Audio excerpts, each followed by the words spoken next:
Hello friends, आपका स्वागत है मेरे यूट्यूब चैनल ज्ञान अलर्ट में। दोस्तों, आज मैं आपके सामने RSCIT का चैप्टर नंबर 3 लेकर आया हूं, जो कि यह चैप्टर आपका बहुत इम्पोर्टेंट चैप्टर भी है। तो दोस्तों, अगर आपको मेरे इस वीडियो का अगर आपको और अच्छे से समझना है तो मैंने डिस्क्रिप्शन बॉक्स में मेरे ब्लॉग पेज का लिंक दिया है। आप वहां से जाकर भी मेरे इस वीडियो के बारे में और जानकारी जुटा सकते हैं। तो चलिए शुरू करते हैं आज का चैप्टर नंबर 3।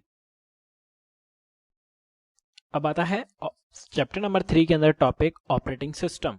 तो ऑपरेटिंग सिस्टम के बारे में मैंने आपको फर्स्ट सेकंड चैप्टर में भी बता चुका हूं, बट आप इसके अंदर से जो महत्वपूर्ण लाइनें होती है वो आप अच्छे से और समझ लें। ऑपरेटिंग सिस्टम हमारा एक सिस्टम सॉफ्टवेयर का प्रकार होता है जो कि कंप्यूटर हार्डवेयर और यूजर के बीच में एक इंटरफेस प्रोवाइड करवाता है। कौन करवाता है इंटरफेस प्रोवाइड? हमारा ऑपरेटिंग सिस्टम। और ऑपरेटिंग सिस्टम के ऊपर एप्लीकेशन प्रोग्राम को यह मैनेज भी करता है, यानी ऑपरेटिंग सिस्टम की मदद से ही हमारा कोई भी एप्लीकेशन सॉफ्टवेयर जो चलता है, वो जो रन होता है, वो हमारा एक ऑपरेटिंग सिस्टम के ऊपर होता है और ये सिस्टम सॉफ्टवेयर भी होता है। बिना ऑपरेटिंग सिस्टम के कोई भी कंप्यूटिंग डिवाइस वर्क नहीं करती है, ये आपको ध्यान रखना है। बिना ऑपरेटिंग सिस्टम के कोई भी डिवाइस जैसे कि कोई भी हार्डवेयर आपका वर्क नहीं करेगा। अब आता है डेस्कटॉप ऑपरेटिंग सिस्टम के उदाहरण। माइक्रोसॉफ्ट विंडोज, मैक ओएस और लिनक्स और यूनिक्स, ये सभी हमारे डेस्कटॉप ऑपरेटिंग सिस्टम के उदाहरण हैं। अब जो आते हैं, आप इनकी इमेजेस देख सकते हैं, इनके लोगोस देख सकते हैं, मैंने आपको इसके अंदर इंक्लूड किया है।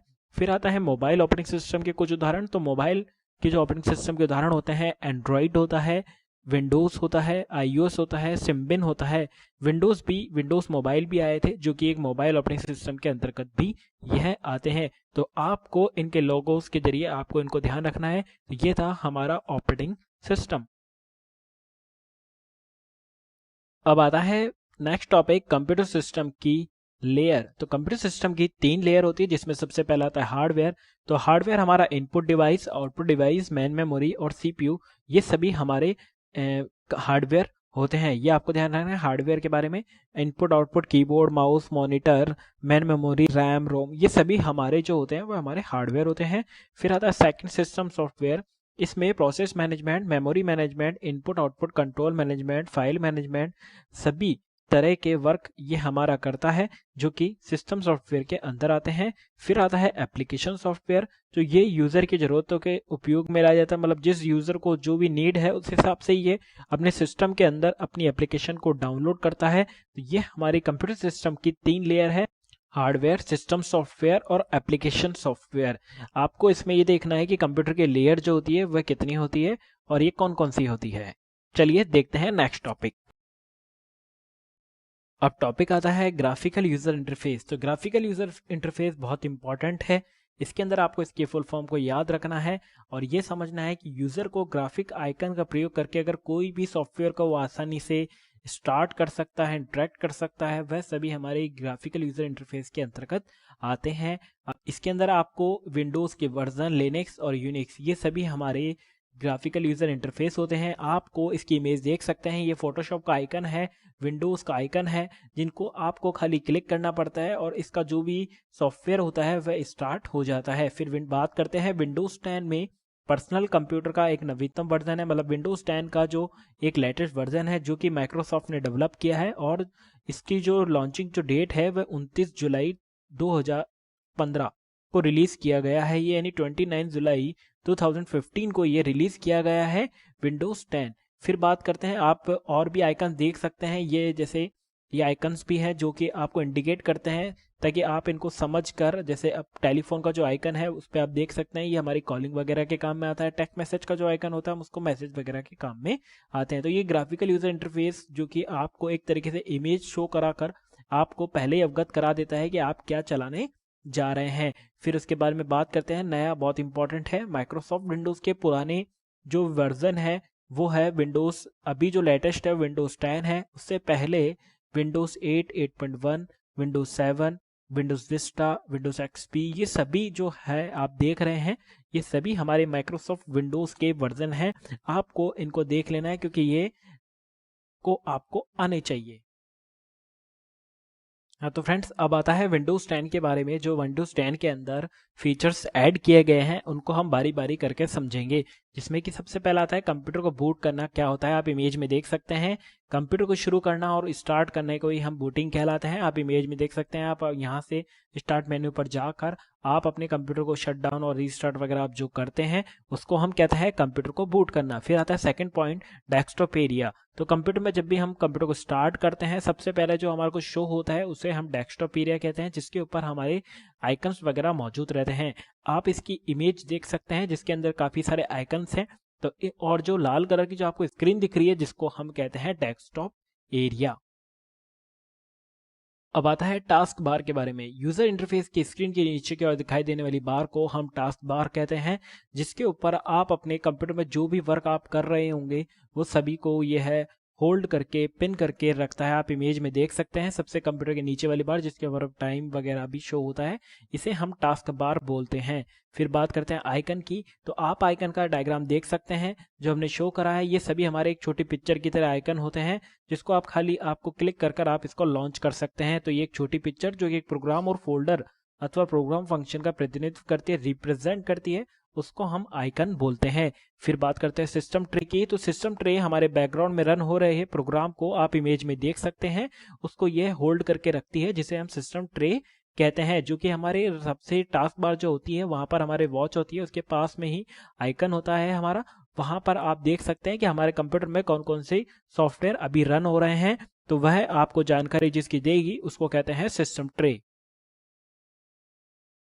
अब आता है point number 6, quick launch icon. तो क्विक लॉन्च आइकन ये होते हैं कि अगर आप हमारे को वैसे तो कोई भी कंप्यूटर में आइकन नहीं दिखते हैं, बट हम अगर हम कर्सर को मूव कराएंगे उसके ऊपर तो वहां पर एक टैब आएगा कि आपका क्विक लॉन्च आइकन, जो कि आप इमेज में देख सकते हैं।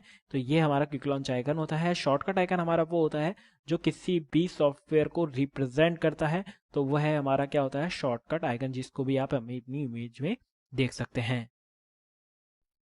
अब आता है पॉइंट नंबर 8, स्टार्ट मेन्यू। तो स्टार्ट मेन्यू विंडोज 8 8.1 में नहीं था, बाद में इसे सुधार कर विंडोज 10 में लाया गया है।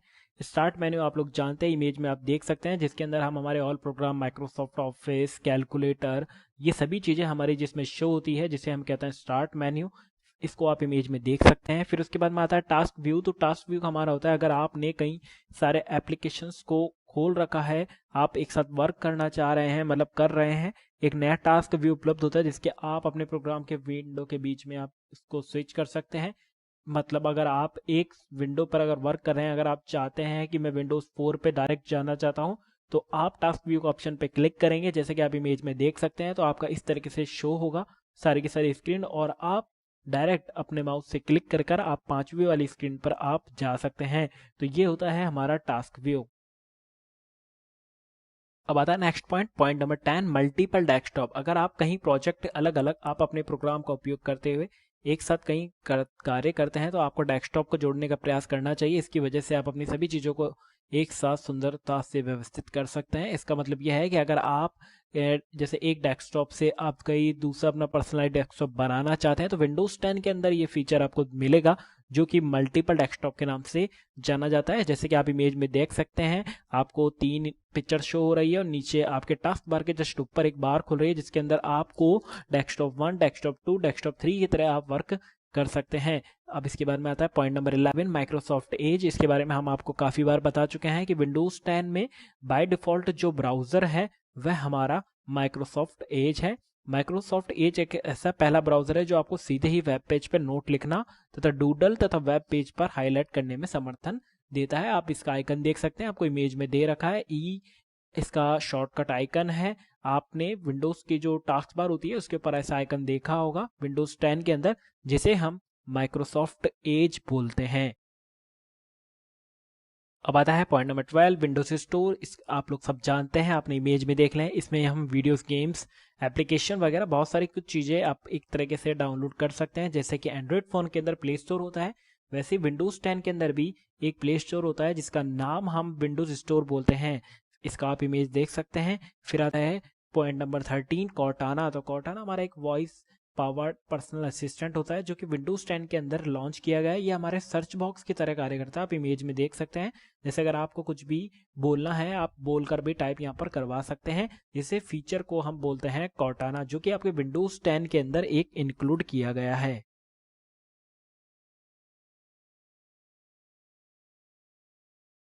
अब आता है विंडोज 10 के बेसिक एप्लीकेशन यूटिलिटी, जिसमें सबसे पहला आता है कैलकुलेटर, जो कि आप लोग जानते हैं जोड़ने घटाने के काम में आने वाला भाग जो हमारा कैलकुलेटर होता है। आप इसकी इमेज भी देख सकते हैं। फिर बात करते हैं मैथ इनपुट पैनल, जो कि इंपॉर्टेंट है मैथमेटिकल प्रॉब्लम को सॉल्व करने के लिए। एक फीचर है जिसका नाम आपको याद रखना है, मैथ इनपुट पैनल होता है। आप इसकी इमेज देख सकते हैं। ये इस तरीके से इसका एक ये ऐसा एप्लीकेशन होता है जिसके द्वारा आप अपने मैथ्स के फॉर्मूलेज वगैरह टाइप कर सकते हैं और आप इसको अपने डॉक्यूमेंट में भी ऐड कर सकते हैं। फिर बात करते हैं स्निपिंग टूल की। तो स्निपिंग टूल हमारी स्क्रीन पर किसी भी ऑपरेट को स्क्रीनशॉट व स्क्रीन कैप्चर को कर सकता है। मतलब अगर आप कोई भी वर्क कर रहे हैं, अगर आप चाहते हैं उसका हम इसको स्क्रीनशॉट चाहिए, स्नीप चाहिए, तो आप वो स्निपिंग टूल की हेल्प से आप इसे यूज में ले सकते हैं। जो कि इसके स्निपिंग टूल के जो टाइप्स हैं, फ्री फॉर्म स्नीप होता है, रेक्टेंगुलर शेप में होता है, विंडोज में होता है, फुल स्क्रीन स्नीप में होता है। तो ये थे हमारा स्निपिंग टूल। अब हमारा आता है point number 4, Windows mobility centre, जो कि बहुत इंपॉर्टेंट है। विंडोज मोबिलिटी सेंटर एक ऐसा सेंटर होता है जिसके अंदर आप अपने कंप्यूटर की आवाज़, वायरलेस नेटवर्क कनेक्शन, डिस्प्ले की ब्राइटनेस आदि को एक्सेस कर सकते हैं। आप इमेज में देख सकते हैं ये सभी जो आपको चीज़ें दिख रही है, आप वो सभी इसके अंदर अपने कंप्यूटर के अंदर सेटिंग कर सकते हैं, जिसे हम कहते हैं विंडोज मोबिलिटी सेंटर। ये आरईसीटी एग्जाम के अंदर कई बार पूछा जा चुका है, तो आपको इसको ध्यान रखना है कि ब्राइटनेस भी हम सेट कर सकते हैं, volume, battery status, wireless network व स्क्रीन रोटेशन और एक्सटर्नल डिस्प्ले, सिंक्रोनाइज सेंटर, ये सभी फैसिलिटीज आपको जो प्रोवाइड कराता है वो होता है हमारा विंडोज मोबिलिटी सेंटर। अब आता है पॉइंट नंबर 5, पेंट। तो पेंट के बारे में हम लोग जानते हैं, ये ड्राइंग करने के काम में आता है। आप इसकी इमेज देख सकते हैं जिसके अंदर आप ड्राइंग को बना सकते हैं और डिजिटल पिक्चर को भी मैनेज कर सकते हैं। फिर आता है पॉइंट नंबर 6, सिस्टम टूल की मदद से आप अनावश्यक फाइल को डिलीट कर सकते हैं। डिस्क डीफ्रैगमेंटर की परफॉर्मेंस को भी इससे बढ़ाया जा सकता है। आप इमेज में देख सकते हैं डीफ्रैगमेंटर हमारी बेकार की फाइलों को हटाने के काम में आता है। तो आपको ध्यान रखना है कि सिस्टम टूल का वर्क क्या होता है। अब आता है next, directory structure and path. बहुत इंपॉर्टेंट है, बहुत इंपॉर्टेंट है ये टॉपिक। इसमें आपको एक यूआरएल दे रखा है DFM ट्यूटोरियल holiday.bmp। हम तो इसको एक एक के बारे में समझ लेते हैं। सबसे पहला आता है डी। तो डी हमारा होता है ड्राइव का नेम। जैसे कि हमारे कंप्यूटर में जब भी हम माई कंप्यूटर ओपन करते हैं तो उसके अंदर C drive, D drive, E drive होती है, जिसको हम जो पहले हमारे स्टार्टिंग का जो होता है हम उसको ड्राइव का नाम बोलते हैं। फिर आता है हमारा सेकेंड FM। तो FM हमारा ड्राइव डी के अंदर जो सबसे पहला जो फोल्डर होता है उसको हम टॉप लेवल फोल्डर बोलते हैं। फिर बात करते हैं ट्यूटोरियल की, थर्ड पॉइंट। तो ट्यूटोरियल सब फोल्डर होता है जो भी हमारा टॉप लेवल फोल्डर के अंदर अगर एक और फोल्डर हम बना देते हैं जिसे हम सब फोल्डर बोलते हैं। फिर आता है पॉइंट नंबर 4, holiday.bmp। तो ये यहाँ पर आपको कैसे पहचानेंगे कि ये आपका एक फाइल का एक्सटेंशन है।